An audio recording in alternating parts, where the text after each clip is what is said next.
સુરતની બાદ જોન કચેરી ખાતે ભ્રષ્ટાચારનો એક ચોંકાવનારો કિસ્સો પ્રકાશમાં આવ્યો છે। જોનના કાર્યપાલક ઇજનેર વિપુલ ગણેશવાલા સામે 15 લાખ રૂપિયાની લાંચ લેવાનો ગંભીર આરોપ લાગ્યો છે।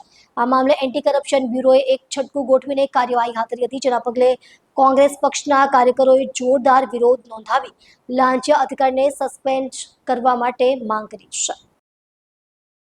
લીંબાજોના કાર્યપાલક ઇજનેર વર્ગ 1 વિપુલ ગણેશવાલા દ્વારા બાંધકામની નોટિસોને લાંચ ચલાવવાનો ધંધો બનાવી દેવાના આરોપો વચ્ચે કોંગ્રેસ પાર્ટીએ તૂટી પડતા સખત વિરોધ નોંધાવ્યો છે। ગત 20મી ફેબ્રુઆરીના રોજ ગણેશવાલા લાખો રૂપિયાની લાંચ લેતા રંગે હાથ ઝડપાયા બાદ આરોપોને વેગ મળ્યો છે। સુરત શહેર કોંગ્રેસ સમિતિના પ્રમુખ વિપુલ ઉદનાવાલા, યુથ કોંગ્રેસના રાષ્ટ્રીય સંકલનકર્તા કાસિફ ઉસ્માની અને મહામંત્રી રોહિત સાવલિયાની આગેવાની હેઠળ મોટી સંખ્યામાં કાર્યકરો આજે લીંબાત જોન કચેરી ખાતે એકઠા થયા હતા।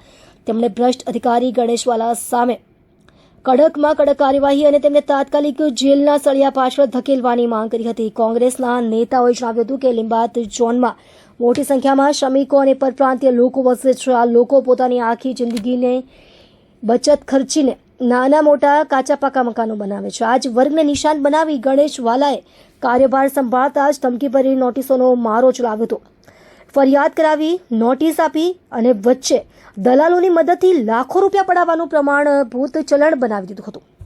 નોટિસ જ નહીં, સમગ્ર તંત્ર પર તપાસ થવી જોઈએ। કોંગ્રેસના નેતાઓએ આરોપ લગાવ્યો છે કે ગણેશવાલાએ પોતાના કાર્યકાળ દરમિયાન જોનને ભ્રષ્ટાચારનો અડ્ડો બનાવી દીધો હતો અને વચેટિયાઓના નેટવર્ક દ્વારા કરોડો રૂપિયાની હેરાફેરી કરી હતી। તેમણે માંગ કરી હતી કે ગણેશવાલાએ જારી કરેલી તમામ બાંધકામ નોટિસો તાત્કાલિક રદ કરવામાં આવે, જેથી ગરીબ જનતાને રાહત મળે।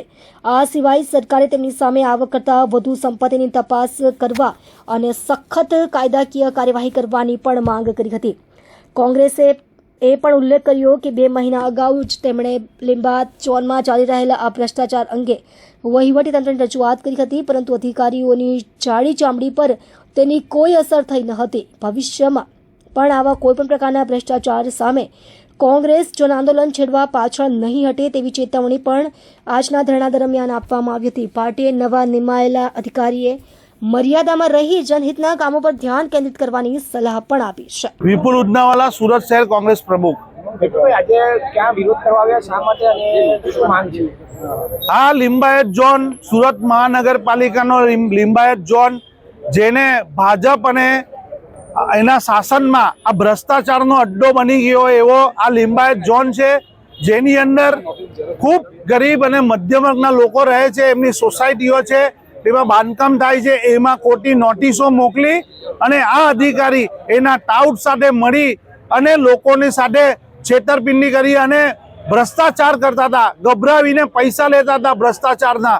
અને એ ભ્રષ્ટાચાર કરતા જાગૃત નાગરિકોએ લાંચ રૂશ્વત અધિકારીઓને લાવી અને તેઓને રંગે હાથ પકડાવ્યા છે।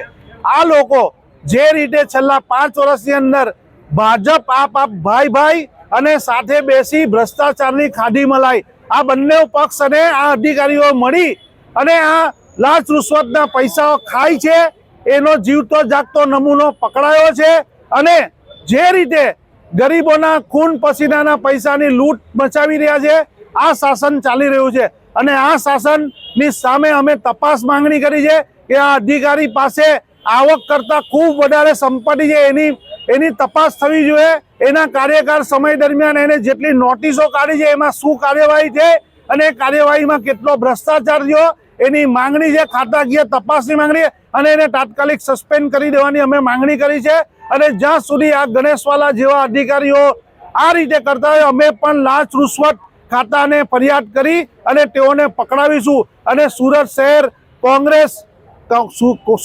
કોંગ્રેસ હવે આવનારી ચૂંટણીની અંદર સત્તા પર આવશે તો એક પણ એવા અધિકારી બાકી નહીં રહેશે જે લોકો મધ્યમ અને ગરીબ લોકોના પૈસા ભ્રષ્ટાચારમાં ભેગા કરતો હશે અને લૂંટતો હશે, એને પકડીને જેલમાં ભરી દેશું।